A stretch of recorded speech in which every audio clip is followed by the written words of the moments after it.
হালুয়াঘাটে অতিরিক্ত মূল্যে জ্বালানি তেল বিক্রির দায়ে অভিযান চালিয়ে ২৩০ লিটার পেট্রোল জব্দ করেছে উপজেলা প্রশাসন। শুক্রবার উপজেলার কৈচাপুর ইউনিয়নের জামগড়া মোড় এলাকায় অবস্থিত শাহজালাল এন্টারপ্রাইজ নামক একটি দোকানে এই অভিযান পরিচালিত হয়। অভিযানে নেতৃত্ব দেন ভারপ্রাপ্ত উপজেলা নির্বাহী অফিসার ও সহকারী কমিশনার ভূমি জান্নাত। স্থানীয় সূত্রে জানা গেছে, শাহজালাল এন্টারপ্রাইজের মালিক নির্ধারিত মূল্যের চেয়ে অনেক বেশি দামে প্রতি লিটার ২৫০ টাকা দরে পেট্রোল বিক্রি করছিলেন।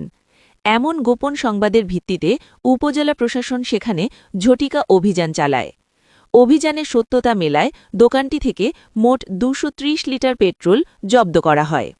অভিযান শেষে ভারপ্রাপ্ত উপজেলা নির্বাহী অফিসার জান্নাত জানান, জনস্বার্থে এবং বাজার মূল্য স্থিতিশীল রাখতে এই ধরনের অভিযান অব্যাহত থাকবে। অসাধু উপায়ে পণ্য মজুদ বা অতিরিক্ত দাম আদায়কারীদের কোনো ছাড় দেওয়া হবে। জব্দকৃত পেট্রোল সরকারি মূল্য অনুযায়ী পেট্রোল পাম্পে বিক্রি করা হবে এবং বিক্রিকৃত টাকা সরকারি কোষাগারে জমা দেওয়া হবে বলে জানান। এ সময় অভিযানে হালুয়াঘাট থানার ভারপ্রাপ্ত কর্মকর্তা ফেরদৌস আলম সহ সঙ্গীয় ফোর্স উপস্থিত ছিলেন।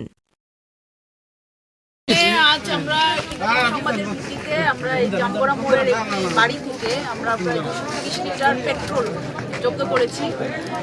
উনি এই পেট্রোলগুলো রেখে উচ্চ মূল্যে ২৫০ টাকা লিটারে বিক্রি করতেছেন বলে আমাদের কাছে প্রমাণ আসার পরে আমরা এটা অভিযান চালিয়ে ২৩ লিটার পেট্রোল পেয়েছি এবং অভিযোগের সত্যতা পেয়েছি। তো এটা আমরা জব্দ করেছি মোবাইল কোর্টের মাধ্যমে এবং আমরা এই জব্দকৃত যে পেট্রোলগুলো সেগুলো আমরা আমাদের অফিসারের সাথে কথা বলেছি। উনি বলেছেন এটা আমাদের কিন্তু পেট্রোল পাম্প আছে, পেট্রোল পাম্পগুলো থেকে তারা ন্যায্য মূল্য যেটা সরকারি মূল্য করে আমাদেরকে টাকাটা দিবেন, আমরা এটা সরকারি কোষাগারে জমা দেবো।